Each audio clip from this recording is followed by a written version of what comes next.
Friends, welcome to eco Puneet Nokha YouTube channel पर मैं पुनीत नोखा आप लोगों का स्वागत करता हूं। आज की इस वीडियो में जिनसे जुड़े प्रश्न अलग अलग जीके रिलेटेड एग्जाम्स में पूछे जाते हैं, उनसे संबंधित प्रमुख बिंदु है जो प्रश्न की दृष्टि से महत्वपूर्ण है। उन प्रमुख बिंदुओं को आज हम लोग एक अच्छे अरेंज वे में पढ़ने का प्रयास करेंगे ताकि याद रखा जा सके। ना केवल अच्छे अरेंज वे में पढ़ने का प्रयास करेंगे बल्कि उन प्रमुख बिंदुओं का विश्लेषण भी करेंगे ताकि अच्छे से समझा भी जा सके। जीके रिलेटेड विषय का एक मूल लक्षण होता है कि उसको समझना, और अच्छे से यदि समझते हैं तो हम लोगों को वो लंबे टाइम के लिए याद भी रहते हैं। तो चलिए दोस्तों, देखते हैं इस वीडियो को, और इस वीडियो को अंत तक आपको लगभग सारे पॉइंट याद हो जाएंगे। तो इसके लिए कर लीजिए इस चैनल को सब्सक्राइब और दोस्तों को शेयर, ताकि आपको आगे भी इसका वीडियो मिलता रहे। तो चलिए शुरू करते हैं।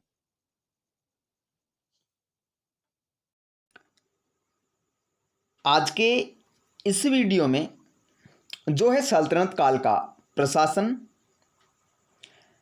इसके पहले हमने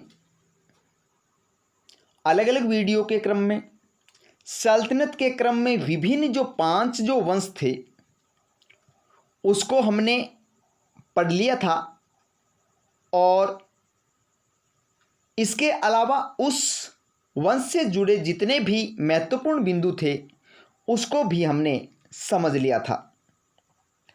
आज के इस वीडियो में हम लोग देखेंगे कि 1206 ईस्वी से लेकर के 1526 तक जो भी सल्तनत काल के प्रशासन में जो भी शासक आए और उन शासकों ने जो व्यवस्था रखी और रही, उनसे संबंधित या उसके दौरान जो जो बातें हमें देखने को मिलती है, जो खास करके एग्ज़ाम की दृष्टि से महत्वपूर्ण है, और उन्हीं बातों को आज हम समझेंगे, उन्हीं बिंदुओं को आज हम लोग समझेंगे और याद भी करेंगे। तो देखते हैं प्रशासन, और प्रशासन के माध्यम से ही संपूर्ण शासन व्यवस्था चलाई जाती है। तो शुरू करते हैं प्रशासन। सबसे पहले बात करते हैं प्रशासन की। तो प्रशासन जो किसी भी क्षेत्र या शासन व्यवस्था में प्रशासन का विशेष महत्व रहता है। जैसे अगर भारत आज एक देश है तो यहाँ भी आपको प्रशासनिक व्यवस्था देखने को मिलेगी। जैसे केंद्रीय स्तर पर प्रशासन का जो नेतृत्व जो है वो पीएम के नेतृत्व में रहता है, और राज्य स्तर पर यदि प्रशासन देखे तो वह सीएम के नेतृत्व में रहता है। तो पीएम और सीएम के नेतृत्व में जो प्रशासनिक व्यवस्था रहती है उसके नेतृत्व में चलती है, क्योंकि वास्तविक प्रशासक के रूप में है ये, और लोकतांत्रिक देश में इस प्रकार की व्यवस्था की गई है। और यदि वास्तविक प्रशासन के रूप में देखें कि प्रशासक कौन होता है, तो वर्तमान की दृष्टि से देखें तो राष्ट्रपति प्रशासन का नेतृत्व करने वाला वास्तविक हेड होता है, और राज्य स्तर पर देखें तो राज्यपाल वास्तविक हेड होता है। तो ये लोकतांत्रिक दौर हैं। लेकिन अभी जो हम लोग पढ़ रहे हैं ये वास्तव में एक राजतंत्र का दौर था, और इसमें राजा प्रमुख होते थे। तो राजा के दौर में क्या क्या स्थितियां थी और अभी के दौर में क्या क्या स्थितियां हैं जिनका हम लोग मिलान कर सकते हैं, कितने स्थितियों का हम मिलान कर सकते हैं और आज के स्तर से हम किस प्रकार से इस प्रशासनिक व्यवस्था को समझ सकते हैं, और उन्हीं बिंदुओं को मैंने आज के प्रशासन के हिसाब से समझाने का प्रयास करूंगा। और मेरा ये मानना है कि आपको सारे के सारे पॉइंट याद हो जाएंगे। तो चलिए दोस्तों, शुरू करते हैं आज का प्रशासनिक व्यवस्था जो सल्तनत कालीन से संबंधित है। शुरू करते हैं दोस्तों कि केंद्रीय स्तर पर और प्रांतीय स्तर पर अलग अलग प्रशासनिक व्यवस्था थी। केंद्र स्तर जो होता था उसका मुख्य जो सुल्तान होता था, और यहाँ सुल्तान जो शब्द जो है ये संपूर्ण सल्तनत कालीन प्रशासनिक व्यवस्था हो या जो राजा अपने पीछे जो पद जो लगाता था, उपाधि जो लगाता था, वो सुल्तान की लगाता था। और सुल्तान शब्द से ही पहचान होती है सल्तनत काल की। संपूर्ण सल्तनत काल के सभी शासकों ने अपनी उपाधि सुल्तान लगाई थी।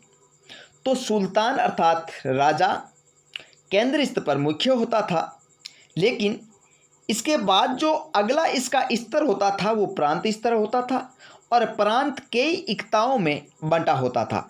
और इक्ता जो है वो एक विशेष जो क्षेत्र होता है, इक्ता एक विशेष क्षेत्र था, और उसको प्रांतीय स्तर पर प्रांतों को छोटे छोटे इक्ताओं में बांट दिया जाता था, और प्रांतीय स्तर को इक्ताओं में बांट दिया था, और इक्ता को परगनों में बांट देते थे, और परगनों को गांवों में।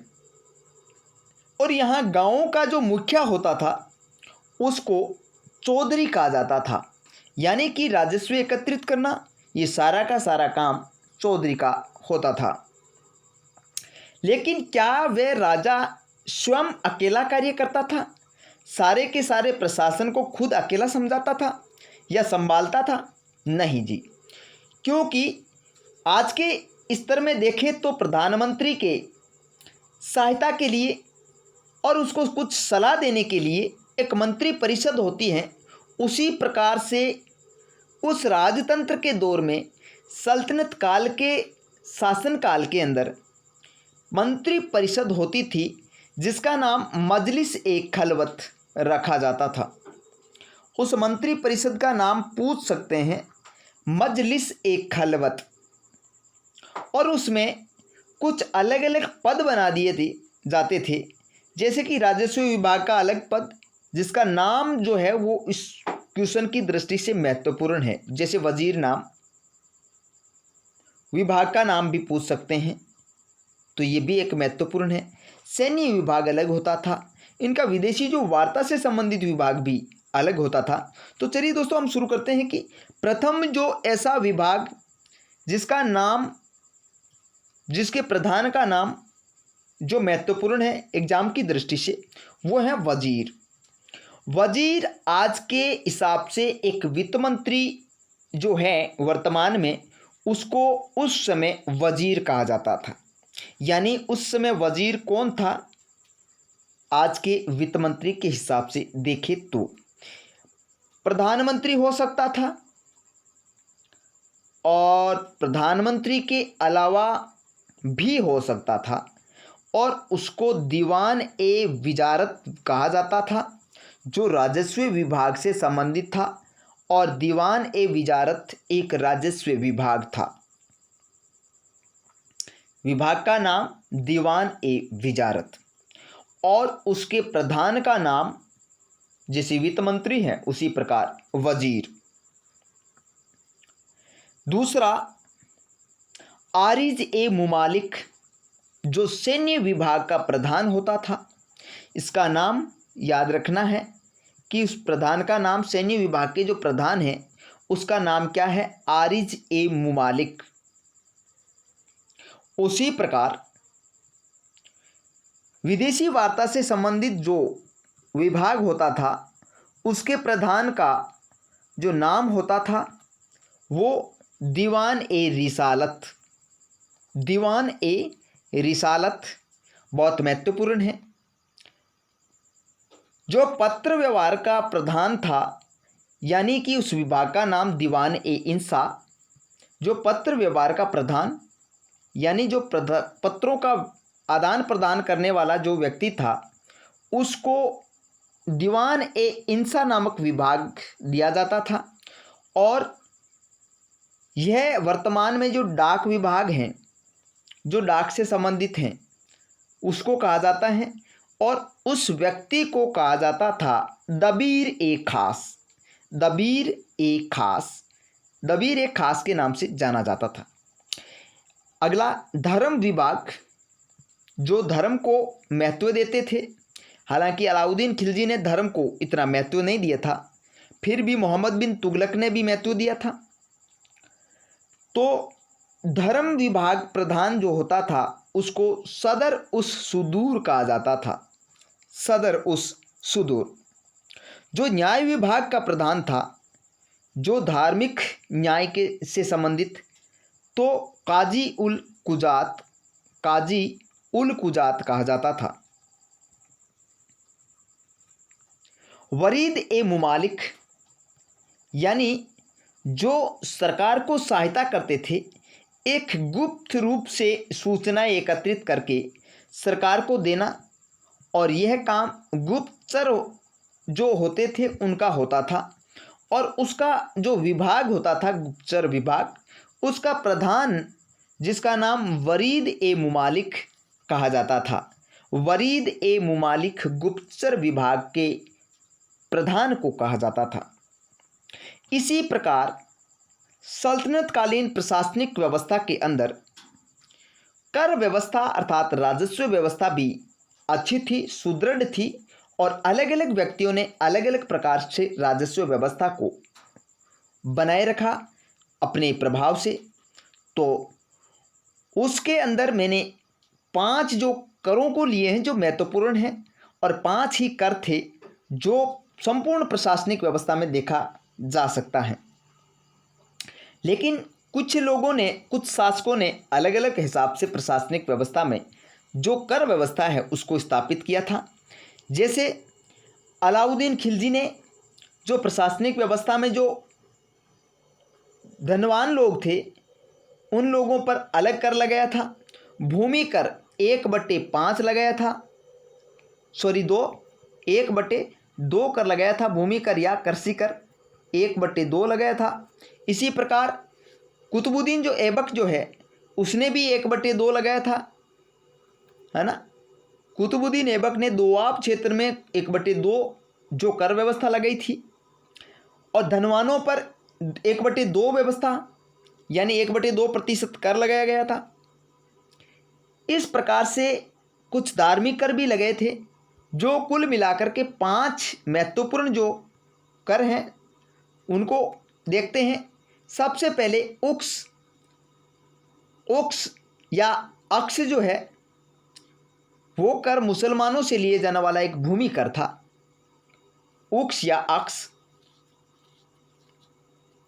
ये मुसलमानों से लिए जाने वाला एक भूमि कर था अर्थात कृषि कर था, जो ये कम लिया जाता था अपेक्षाकृत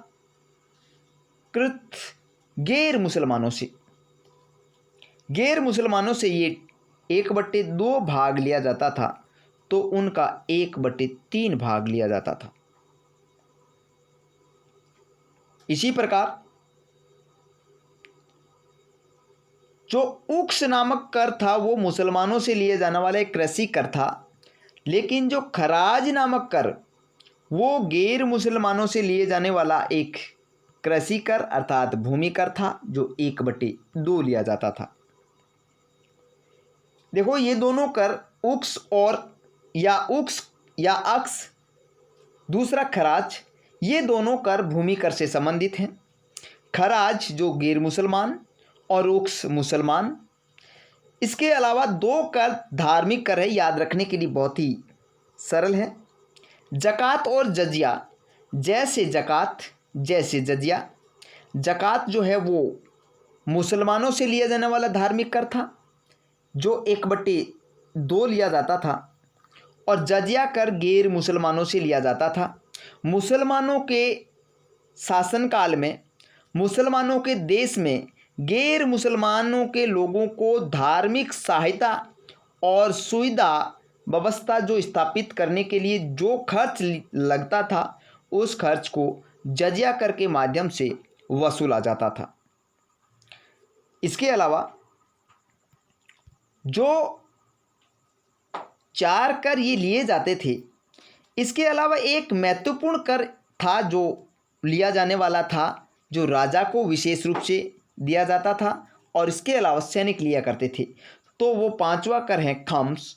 खम्स वो कर था जो युद्ध के भूमि में जो लूटा गया भाग या जो माल, उसका 1/5 भाग जो है वो कुतुबुद्दीन ऐबक और फिरोज शाह तुगलक ने 1/5 कर दिया था।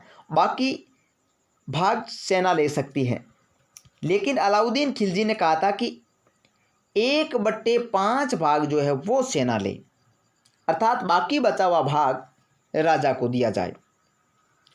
नोट, इसके अतिरिक्त जो कर लिए जाते थे वो व्यापारिक कर लिया जाता था, चारागाह से संबंधित कर लिया जाता था, और सिंचाई कर से संबंधित भी कर लिया जाता था, जो सिंचाई कर था। अर्थात फिरोज शाह तुगलक ने 1/10 कर किसानों से अलग से सिंचाई व्यवस्था, नहरों का निर्माण करके उनसे कर लिया जाता था। वो कृषि कर था एक प्रकार से, और ये अलग से नहर का निर्माण करके सिंचाई करवाने पर ही लिया जाता था, अन्यथा नहीं लिए जाते थे। इसके अलावा प्रशासनिक व्यवस्था में देखें तो उनका सैनिक संगठन जो है वो 4 प्रकार से थे। तो सैनिकों की जो संगठन है, संरचना है, वो 4 प्रकार से तैयार होती थी। सबसे पहले सुल्तान जो है वो अपने हिसाब से या अपने स्तर पर सैनिकों के लिए भर्ती करता था, और उस भर्ती में जो भी सैनिक होते थे वो सुल्तान के हिसाब से चलते थे। सुल्तान जब भी कहते वो उस हिसाब से चलते, और सुल्तान के द्वारा ही निर्धारित भर्ती या विज्ञापन के माध्यम से वो भर्ती किए जाते थे। इसके अलावा जो इक्तेदार थे, अर्थात जो छोटे शासकों के रूप में थे, जो प्रांतीय स्तर पर जो छोटे छोटे इक्तेदारों में बांटा गया था प्रांतों को, तो वो इक्तेदार अपने हिसाब से कुछ सैनिकों के लिए भर्ती करते थे, और उन सैनिकों को एक विशेष युद्ध के समय राजा की सहायता के लिए लेके जाते थे। तो दूसरे प्रकार से ये सैनिक संगठन का प्रकार है। तीसरा, अस्थायी सैनिक, अर्थात वो अचानक युद्ध के समय भर्ती किए जाते थे। अस्थायी जो सैनिक जो अचानक युद्ध के समय, यानी युद्ध होगा या हो रहा है उस समय बुला लिए जाते थे, और जैसे ही युद्ध समाप्त होता तो वो वापस उनको भेज दिया करते थे। तो पहला सुल्तान द्वारा सैनिक भर्ती, दूसरा इक्तेदारों द्वारा जो भर्ती किए जाते थे, और तीसरा अस्थायी सैनिक, और चौथा मुसलमान स्वयंसेवक हिंदुओं के विरुद्ध। अर्थात जब भी राजा हिंदुओं के विरुद्ध कोई भी अभियान छेड़ता था, उस समय कुछ सैनिक जो एक मुसलमान स्वयंसेवक के रूप में कार्य करते थे, उनको मुसलमान स्वयंसेवक सैनिक कहा जाता था।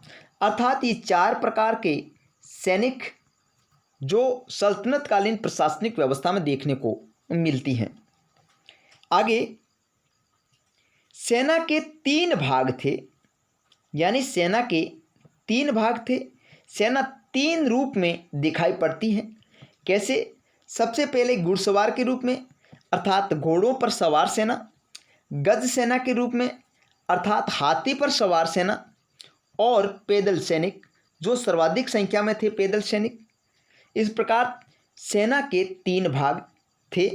लेकिन मुख्य बात ये आती है यहाँ पे, ट्यूशन की दृष्टि से भी देखें तो, कि सल्तनत काल के जो सेना है, जो प्रशासनिक व्यवस्था में सेना का जो प्रभाव जो है वो किस प्रकार था, और उस सेना में जो मंत्री या अधिकारी नियुक्त किए जाते थे वो किस प्रकार नियुक्त किए जाते थे, तो वह एक दशमलव प्रणाली पर आधारित था। यानी कि सेना का संगठन और पदों का विभाजन जो है वो दशमलव प्रणाली पर आधारित था। कैसे देखते हैं कि सबसे पहले देखें कि घुड़सवार, यानी कि 10 घुड़सवार होगा तो एक सरेखेल 10 घुड़सवारों पर एक सरेखेल नामक बड़ा अधिकारी होगा, बड़ा पद होगा। और 10 सरेखेल पर एक सिपहसाला होगा।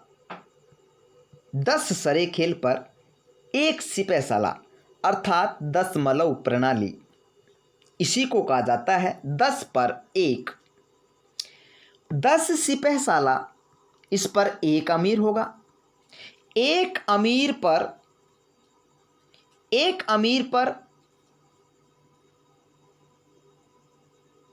10 अमीर पर एक मलिक होगा और 10 मलिक पर एक खान।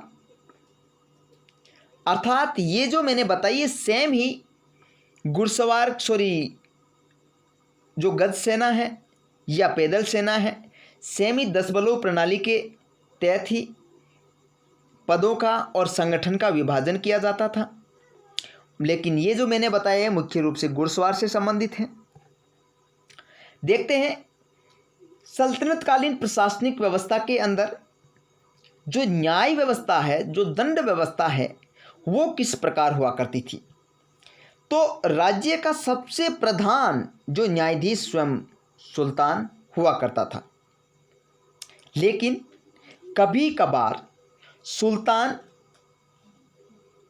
अपनी जो न्याय के लिए यदि उसके पास समय नहीं है और कुछ ऐसा मामला आ जाए जो धर्म से संबंधित हो और उसमें दंड की जो व्यवस्था या जो दंड से संबंधित न्याय करना है, तो वह मामला सदर, उच्च और काजी की सहायता से करवाया जाता था। धार्मिक मामलों में सदर और काजी की सहायता से वो न्याय करवाया जाता था और उनको दंड दिया जाता था। और इस प्रकार के जो दंड व्यवस्था थी वो एक प्रकार से अत्यधिक कठोर थी। सुल्तान सप्ताह के अंदर 2 दिन न्यायालय चलाता था, न्यायालय लगाता था। इस प्रकार प्रशासनिक व्यवस्था में यदि न्याय और दंड की व्यवस्था देखें तो एक बहुत अच्छी न्याय व्यवस्था थी। सुल्तान के द्वारा अच्छा न्याय किया जाता था और कठोर न्याय किया जाता था।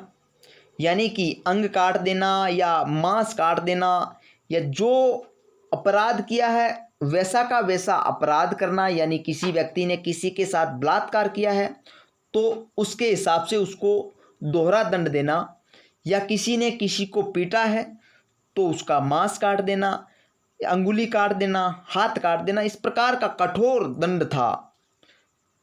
सल्तनतकालीन प्रशासनिक व्यवस्था में न्याय और दंड व्यवस्था कठोर थी।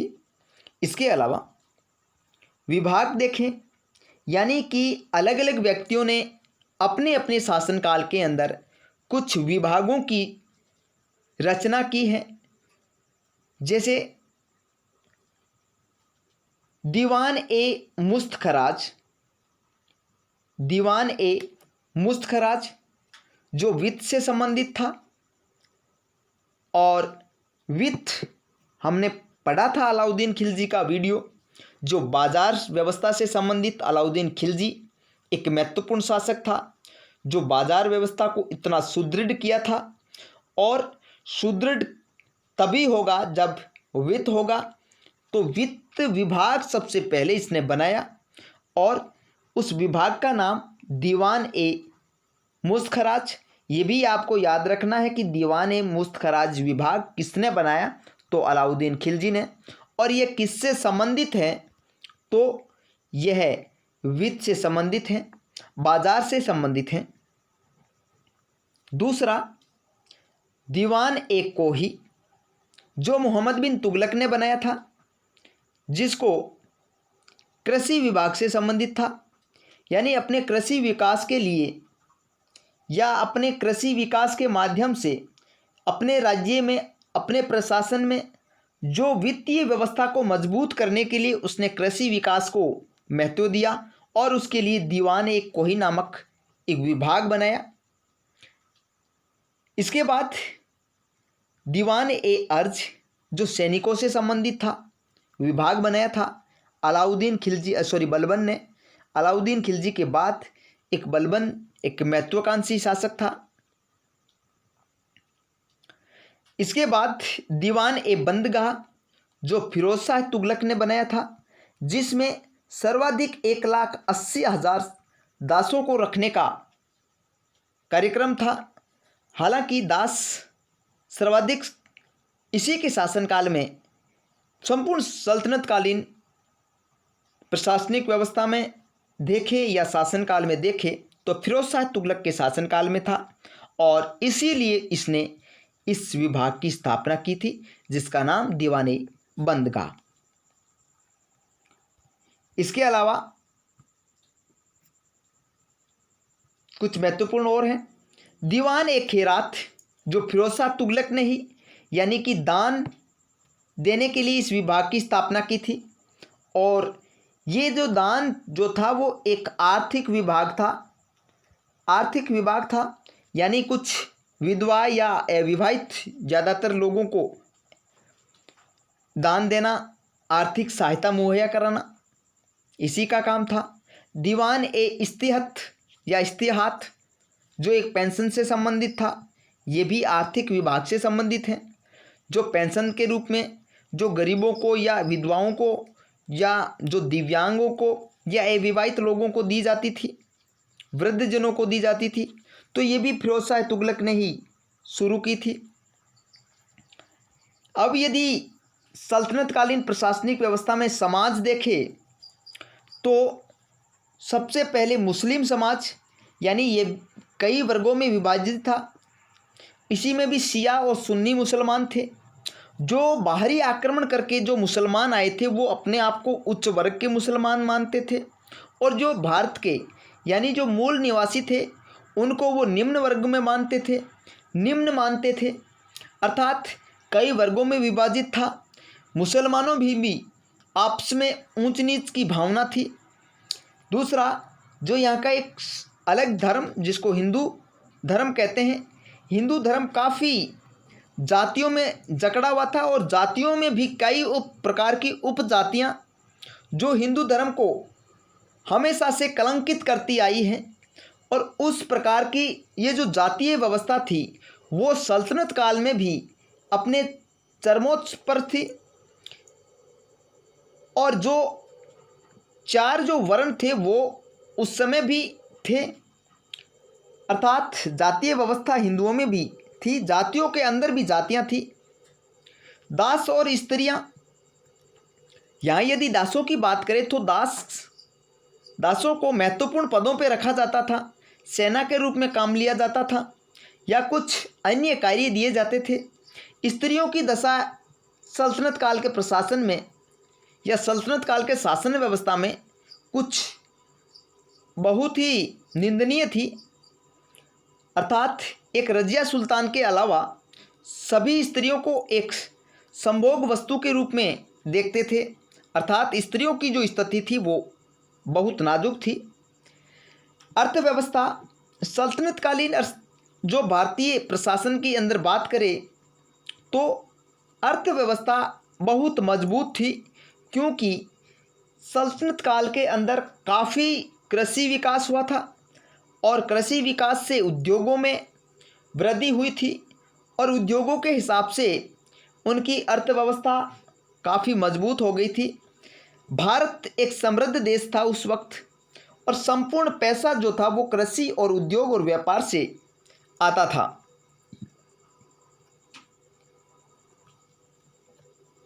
कृषि एक ऐसा विभाग था, एक ऐसा व्यवसाय था जो अधिशेष के रूप में होता था। जैसे कि हमारे पास में 10 क्विंटल यदि कोई गेहूं हो जाता है और हमने उसका 1 क्विंटल गेहूँ यूज किया और बाकी जो 9 कुंटल गेहूँ बच गया, उस बचे हुए गेहूँ का हम बाज़ार में व्यापार करके आएंगे और उससे जो कच्चा माल बनेगा और कच्चे माल उद्योग में बनेगा और उद्योग से जब तैयार होकर के व्यापार के लिए तैयार हो जाता है तो विदेशों में भी व्यापार होता था। व्यापार आंतरिक और बाह्य दोनों प्रकार का होता था। कृषि का विकास सर्वाधिक हुआ था सल्तनतकालीन प्रशासनिक व्यवस्था के अंदर।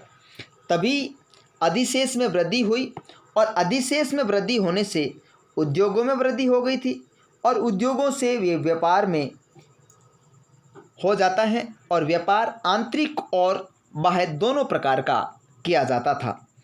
तो दोस्तों, ये था आज का प्रशासनिक व्यवस्था के अंदर जो सल्तनत काल के महत्वपूर्ण राजाओं से संबंधित और उनकी संपूर्ण व्यवस्था को हमने पढ़ा है, हमने समझा है। यदि आपको ये वीडियो और जो मैंने आपको जो पॉइंट पढ़ाए हैं, जो अध्ययन करवाया है, ये समझ में आया है, तो मेरे इस वीडियो को ज़्यादा से ज़्यादा शेयर, लाइक्स और मेरे इस यूट्यूब चैनल को सब्सक्राइब करें